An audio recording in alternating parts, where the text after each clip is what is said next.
ಮಾನಸ Mandara YouTube ಚಾನಲ್ಗೆ ಸುಸ್ವಾಗತ. ಇವತ್ತಿನ ವಿಡಿಯೋದಲ್ಲಿ ನೋಡೋಣ ಅಜ್ಜಿಯ ಮನೆಮದ್ದುಗಳು.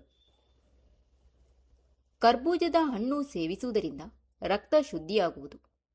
ಆದ್ದರಿಂದ ಚರ್ಮ ರೋಗಗಳಿಂದ ನರಳುವವರು ಈ ಹಣ್ಣನ್ನು ಹೆಚ್ಚು ಸೇವಿಸುವುದರಿಂದ ಗುಣ ಕಂಡುಬರುವುದು. ಪ್ರತಿದಿನ 8-10 ಕರಿಬೇವಿನ ಎಲೆಗಳನ್ನು ಸುಮಾರು 6-3 ತಿಂಗಳುಗಳ ಕಾಲ ಸೇವಿಸಿದರೆ ಸಿಹಿಮೂತ್ರ ರೋಗದಲ್ಲಿ ಗುಣ ಕಂಡುಬರುವುದು. ಕಿತ್ತಳೆ ಹಣ್ಣಿನ ರಸಕ್ಕೆ ಜೇನುತುಪ್ಪ ಸೇರಿಸಿ ಕುಡಿಯುವುದರಿಂದ ಹೃದಯಕ್ಕೆ ಸಂಬಂಧಿಸಿದ ಕಾಯಿಲೆಗಳು ವಾಸಿಯಾಗುತ್ತದೆ. ಕ್ಯಾರೆಟ್ ರಸಕ್ಕೆ 1 ಚಮಚ ಬೆಟ್ಟದ ನೆಲ್ಲಿಕಾಯಿ ರಸ ಹಾಗೂ ಜೇನುತುಪ್ಪ ಬೆರೆಸಿ ಪ್ರತಿದಿನ ಸೇವಿಸುವುದರಿಂದ ರೋಗ ನಿರೋಧಕ ಶಕ್ತಿ ಬರುವುದು. ಒಣದ್ರಾಕ್ಷಿಯನ್ನು ಸೇವಿಸುವುದರಿಂದ ರಕ್ತ ವೃದ್ಧಿಯಾಗುವುದು ಹಾಗೂ ಶರೀರದಲ್ಲಿ ರೋಗ ನಿರೋಧಕ ಶಕ್ತಿ ವೃದ್ಧಿಯಾಗುವುದು. ಈರುಳ್ಳಿಯನ್ನು ಉಪಯೋಗಿಸಿದರೆ ಕೆಮ್ಮು ನಿವಾರಣೆಯಾಗುತ್ತದೆ, ವೀರ್ಯ ವೃದ್ಧಿಯಾಗುತ್ತದೆ ಮತ್ತು ದೇಹವನ್ನು ಚೈತನ್ಯಗೊಳಿಸುತ್ತದೆ ಹಾಗೂ ಸ್ನಾಯುಮಂಡಲವನ್ನು ಕಾಲರ ಕ್ರಿಮಿಗಳಿಂದ ನಾಶಪಡಿಸುತ್ತದೆ. ಕಿತ್ತಳೆ ಹಣ್ಣಿನ ಸೇವನೆಯಿಂದ ಹೃದಯದ ರೋಗ ದೂರವಾಗುತ್ತದೆ. ಹಸಿ ಈರುಳ್ಳಿಗೆ ಆಯುರ್ವೇದದ ಔಷಧಿಗಳನ್ನು ತಯಾರಿಸುವ ಪ್ರಾಮುಖ್ಯತೆ ಇದೆ. ದಿನವೂ ಒಂದೊಂದು ಹಸಿ ಈರುಳ್ಳಿಯನ್ನು ಸೇವಿಸುವುದರಿಂದ ರೋಗಗಳನ್ನು ತಡೆಗಟ್ಟಬಹುದು.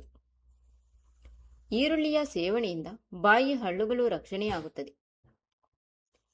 ಒಣದ್ರಾಕ್ಷಿಯನ್ನು ಸೇವಿಸುವುದರಿಂದ ಮೂಳೆಗಳು ಶಕ್ತಿಯುತವಾಗುತ್ತದೆ. ಸ್ತ್ರೀಯರು ಸ್ನಾನ ಮಾಡುವಾಗೆಲ್ಲ ಗಲ್ಲ ಮತ್ತು ಕೆನ್ನೆಗೆ ಅರಶಿನ ಪುಡಿ ಹಚ್ಚಿಕೊಂಡು ಸ್ನಾನ ಮಾಡುವ ಹವ್ಯಾಸ ಇಟ್ಟುಕೊಂಡರೆ ಅಲ್ಲಿ ಕೂದಲು ಬೆಳೆಯುವ ಸಂದರ್ಭವಿರುವುದಿಲ್ಲ. ಅರಶಿನ ಕೇವಲ ಜೀರ್ಣಕಾರಕವೇ ಅಲ್ಲ, ಕ್ರಿಮಿನಾಶಕ ಹಾಗೂ ಕಫ ನಿವಾರಕ ಕೂಡ. ಏಲಕ್ಕಿ ಬೀಜದ ಕಷಾಯದಿಂದ ಬಾಯಿ ಮುಕ್ಕಳಿಸುವುದರಿಂದ ಹಲ್ಲು ನೋವು ಶಮನವಾಗುತ್ತದೆ. ಚರ್ಮ ಒಡೆದು ಒರಟು ಶುಷ್ಕವಾಗಿದ್ದರೆ ನೆನೆಸಿದ ಕಡಲೆಕಾಯಿ ಮತ್ತು ತೆಂಗಿನಕಾಯಿಗಳನ್ನು ತಿನ್ನಬೇಕು. ಚರ್ಮ ಕಾಂತಿಯುತವಾಗಿ ಬಲವಾಗುತ್ತದೆ. ಆಗಾಗ ಹಸಿರು ಬೀಜರಹಿತ ದ್ರಾಕ್ಷಿಯನ್ನು ಸೇವಿಸುವುದರಿಂದ ಹೊಟ್ಟೆ ಹುಣ್ಣು ನಿವಾರಣೆಯಾಗುತ್ತದೆ. ದಿನಕ್ಕೊಂದು ಕಿತ್ತಳೆ ಹಣ್ಣು ಸೇವಿಸುವ ಅಭ್ಯಾಸವಿಟ್ಟುಕೊಂಡರೆ ನೆಗಡಿ ಬರುವುದಿಲ್ಲ. ಹೃದಯ ದೌರ್ಬಲ್ಯವಿರುವವರು ಕಿತ್ತಳೆ ಹಣ್ಣನ್ನು ವಿಶೇಷವಾಗಿ ತಿನ್ನಬೇಕು. ಹೃದಯ ರೋಗಿಗಳು ಜೇನುತುಪ್ಪದೊಂದಿಗೆ ಕಿತ್ತಳೆ ರಸ ಸೇವಿಸುವುದು ಉತ್ತಮ. ಊಟವಾದ ನಂತರ ಈರುಳ್ಳಿ ತಿನ್ನುವುದರಿಂದ ಜೀರ್ಣಶಕ್ತಿ ಹೆಚ್ಚುವುದು. ಲವಂಗವನ್ನು ಹಲ್ಲುಗಳಿಂದ ಅಗಿದು ಚಪ್ಪರಿಸುತ್ತಿದ್ದರೆ ಬಿಕ್ಕಳಿಕೆ ನಿಲ್ಲುವುದು.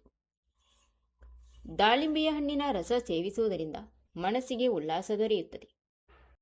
ಗರ್ಭಿಣಿಯರು 3 ತಿಂಗಳು ತುಂಬುವವರೆಗೂ ಪರಂಗಿಕಾಯನ್ನಾಗಲಿ ಹಣ್ಣಾಗಲಿ ಸೇವಿಸುವುದು ಆರೋಗ್ಯ ದೃಷ್ಟಿಯಿಂದ ಒಳ್ಳೆಯದಲ್ಲ. ಸೇವಿಸಿದಲ್ಲಿ ಗರ್ಭಸ್ರಾವ ಆಗಬಹುದು. ಖರ್ಜೂರ ಶಕ್ತಿವರ್ಧಕ ಆಹಾರ.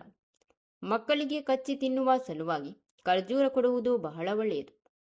ಮಧುಮೇಹ ರೋಗಿಗಳು ಸಿಹಿ ತಿನ್ನಲು ಇಚ್ಛಿಸಿದಾಗ ಖರ್ಜೂರ ತಿನ್ನುವುದು ಒಳ್ಳೆಯದು. ಮೂಲವ್ಯಾಧಿಯಿಂದ ನರಳುವವರು ಖರ್ಜೂರ ಸೇವಿಸುವುದರಿಂದ ಗುಣ ಕಂಡುಬರುವುದು. ಮೊಸರು ಅನ್ನಕ್ಕೆ ನಿಂಬೆಹಣ್ಣಿನ ರಸ ಹಿಂಡಿ ಊಟ ಮಾಡಿ. ಇದೇ ಕ್ರಮವನ್ನು 2-3 ದಿನಗಳು ಅನುಸರಿಸಿದಲ್ಲಿ ಆರೋಗ್ಯ ಸಮೃದ್ಧಿಯಾಗುವುದು. ಕರ್ಬೂಜ ಹಣ್ಣಿನ ಬೀಜವನ್ನು ಹುರಿದು ತಿನ್ನುವುದರಿಂದ ರಕ್ತ ಶುದ್ಧಿಯಾಗುತ್ತದೆ. ಬೀಜಗಳನ್ನು ಅರೆದು ಜೇನುತುಪ್ಪದಲ್ಲಿ ತಿನ್ನುವುದರಿಂದ ನಾಲಿಗೆಯ ಸೀಳುವಿಕೆ ಸಮಸ್ಯೆ ನಿವಾರಣೆಯಾಗುತ್ತದೆ. ಬೊಜ್ಜು ಕರಗಿಸಲು ಬೆಳಿಗ್ಗೆ ಮತ್ತು ಸಂಜೆ ಬಿಸಿ ನೀರಿಗೆ 1 ಚಮಚ ಜೇನುತುಪ್ಪ ಬೆರೆಸಿ ಕುಡಿಯಬೇಕು. ಪ್ರತಿದಿನ ದಾಳಿಂಬೆ ಹಣ್ಣಿನ ರಸವನ್ನು ಸೇವಿಸುತ್ತಿದ್ದರೆ ಹೃದಯ ಹಾಗೂ ಮೂತ್ರಪಿಂಡ ಕ್ರಿಯೆಗೆ ಹೊಸ ಚೈತನ್ಯ ಸಿಗುತ್ತದೆ.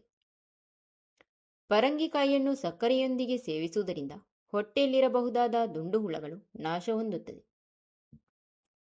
ಕ್ಯಾರೆಟ್ ಹಲ್ವಾ ಸೇವನೆಯಿಂದ ವೀರ್ಯ ವೃದ್ಧಿಯಾಗುವುದು ಮತ್ತು ಲೈಂಗಿಕ ಸಾಮರ್ಥ್ಯ ಹೆಚ್ಚುವುದು. ಚೆನ್ನಾಗಿ ಮಾಗಿದ ಅನನಾಸು ಹಣ್ಣಿನಿಂದ ತಯಾರಿಸಿದ ಪಾನಕ ಸೇವಿಸುವುದರಿಂದ ಉರಿಮೂತ್ರ ಗುಣವಾಗುವುದು. ಇಡ್ಲಿ ಮಾಡಲು ಅಕ್ಕಿ ನೆನೆ ಹಾಕುವಾಗ ತಣ್ಣೀರಿನ ಬದಲು ಬಿಸಿ ನೀರಿನಲ್ಲಿ ನೆನೆ ಹಾಕಿದರೆ ಮೃದುವಾಗಿ ಹೂವಿನಂತಾಗುತ್ತದೆ. ಅಲಸಂಡೆ ಕಾಳಿನ ಸೇವನೆಯಿಂದ ಗಂಡಸರಿಗೆ ವೀರ್ಯ ಉತ್ಪತ್ತಿ ಹೆಚ್ಚಾಗುತ್ತದೆ. ಅಲಸಂಡೆ ಕಾಳು ಬೇಯಿಸಿದ ನೀರಿಗೆ ಉಪ್ಪು ಹಾಕಿ ಕುಡಿಯುವುದರಿಂದ ಮೂತ್ರದ ಸಮಸ್ಯೆಗಳು ಗುಣವಾಗುತ್ತದೆ. ಕೂದಲು ಉದ್ದವಾಗಿ ಬೆಳೆಯಲು ನೆಲ್ಲಿಕಾಯಿ ರಸದೊಡನೆ ಎಲಚಿ ಎಲೆಗಳನ್ನು ಅರೆದು ಅದನ್ನು ತಲೆಗೆ ಹಚ್ಚಿಕೊಳ್ಳಬೇಕು. ಒಣದ್ರಾಕ್ಷಿ ಸೇವನೆಯಿಂದ ಲೈಂಗಿಕ ಅಶಕ್ತತೆ ನಿವಾರಣೆಯಾಗುವುದು. ಅರಶಿನವನ್ನು ಅಡುಗೆಯಲ್ಲಿ ಬಳಸಿಕೊಂಡು ಸೇವಿಸಿದರೆ ಆಹಾರ ಸುಲಭವಾಗಿ ಜೀರ್ಣವಾಗುವುದು. ಗರ್ಭ ಧರಿಸಿದವರು ತಿಂಗಳ ನಂತರ ನಿತ್ಯವೂ ಒಂದೊಂದು ಕಿತ್ತಳೆ ಹಣ್ಣು ಸೇವಿಸುವುದರಿಂದ ಹೆರಿಗೆ ಸುಲಭವಾಗಿ ಆಗುವುದು. ಮೂಗಿನಿಂದ ರಕ್ತ ಸುರಿಯುತ್ತಿದ್ದರೆ ಜಜ್ಜಿದ ಈರುಳ್ಳಿಯನ್ನು ಮೂಗಿಗೆ ಹಿಡಿದು ವಾಸನೆ ತೆಗೆದುಕೊಳ್ಳಬೇಕು. ಹೆಚ್ಚು ಹೆಚ್ಚು ನೀರು ಸೇವಿಸುವುದರಿಂದ ಉರಿಮೂತ್ರ ಸ್ವಲ್ಪ ಮಟ್ಟಿಗೆ ನಿವಾರಣೆಯಾಗುವುದು. ದಿನದಲ್ಲಿ ಕನಿಷ್ಠ 2-3 ಲೀಟರ್ ನೀರು ಸೇವಿಸಬೇಕು. ಒಂದು ಬಟ್ಟಲು ನೀರಿಗೆ ಅರ್ಧ ಹೋಲು ನಿಂಬೆಹಣ್ಣಿನ ರಸ ಹಿಂಡಿ 1 ಚಿಟಿಕೆ ಉಪ್ಪಿನ ಪುಡಿ ಬೆರೆಸಿ ಸೇವಿಸುವುದರಿಂದ ಹೆಚ್ಚು ಪ್ರಯೋಜನ ಉಂಟು. ಅಕ್ಕಿ ಡಬ್ಬದಲ್ಲಿ ಬೇವಿನ ಕಡ್ಡಿ ಅಥವಾ ಮೆಣಸಿನಕಾಯಿ ಹಾಕಿದರೆ ಅಕ್ಕಿಯಲ್ಲಿ ಹುಳ ಬೀಳುವುದಿಲ್ಲ. ರಾತ್ರಿ ಊಟವಾದ ಬಳಿಕ 1-2 ಲೋಟ ಗಸಗಸೆ ಪಾಯಸ ಕುಡಿದರೆ ಸೊಗಸಾದ ನಿದ್ದೆ ಬರುತ್ತದೆ. ಶರೀರಕ್ಕಾದ ಸುಸ್ತು, ಆಯಾಸ, ನೋವು ಮೊದಲಾದವು ಗಸಗಸೆ ಸೇವನೆಯಿಂದ ಗುಣವಾಗುತ್ತದೆ. ಗರ್ಭಿಣಿಯರು ಕಿತ್ತಳೆಯನ್ನು ಕ್ರಮವಾಗಿ ಸೇವಿಸುವುದರಿಂದ ಹೆರಿಗೆ ಸುಖಕರವಾಗಿ ಆಗುತ್ತದೆ. ಒಣದ್ರಾಕ್ಷಿ ಸೇವಿಸುವುದರಿಂದ ದೇಹದಲ್ಲಿ ಆಯಾಸ ಉಂಟಾಗುವುದು.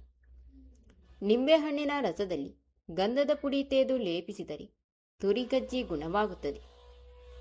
ಗಂಟಲಿನ ರೋಗಗಳಿಗೆ ಅನನಾಸು ಹಣ್ಣಿನ ರಸ ಉತ್ತಮ. ಎಮ್ಮೆ ಹಸುವಿನ ತಾಜಾ ಸೆಗಣಿಯನ್ನು ಆಗಾಗ ಮೂಸಿ ನೋಡುತ್ತಿದ್ದರೆ ರಕ್ತಸ್ರಾವ ನಿಲ್ಲುವುದು. ಬೆಳ್ಳುಳ್ಳಿಯನ್ನು ಆಹಾರದೊಂದಿಗೆ ನಿಯಮಿತವಾಗಿ ಸೇವಿಸುತ್ತಿದ್ದರೆ ಬಹುಕಾಲದಿಂದ ಗುಣವಾಗದ ನೆಗಡಿ ಗುಣವಾಗುತ್ತದೆ. ಮಾವಿನ ತೊಗಟೆಯ ಕಷಾಯಕ್ಕೆ ಉಪ್ಪು ಬೆರೆಸಿ ಬಾಯಿ ಮುಕ್ಕಳಿಸುವುದರಿಂದ ಗಂಟಲು ನೋವು ನಿವಾರಣೆಯಾಗುವುದು. ಬಾಳೆಹಣ್ಣನ್ನು ಸಕ್ಕರೆ ಮತ್ತು ಜೇನುತುಪ್ಪದೊಂದಿಗೆ ಸೇವಿಸುತ್ತಿದ್ದರೆ ಕೆಮ್ಮು, ಎದೆನೋವು ಕಡಿಮೆಯಾಗುತ್ತದೆ. ನೋವು ಕಾಣಿಸಿದ ಭಾಗದ ಮೇಲೆ ಸುಣ್ಣ, ಜೇನುತುಪ್ಪ ಕಲಸಿ ಪಟ್ಟು ಹಾಕಿದರೆ ನೋವು ಕಡಿಮೆ ಆಗುತ್ತದೆ ಮತ್ತು ಊತ ಇಳಿಯುತ್ತದೆ. ಪಿತ್ತದಿಂದ ತಲೆಸುತ್ತು ಬರುತ್ತಿದ್ದರೆ ಜೀರಿಗೆ ಹುರಿದು ಪುಡಿ ಮಾಡಿ 2 ಚಮಚದಂತೆ ಮಜ್ಜಿಗೆಯೊಂದಿಗೆ ದಿನಕ್ಕೆ 3 ಸಲ ಸೇವಿಸಬೇಕು.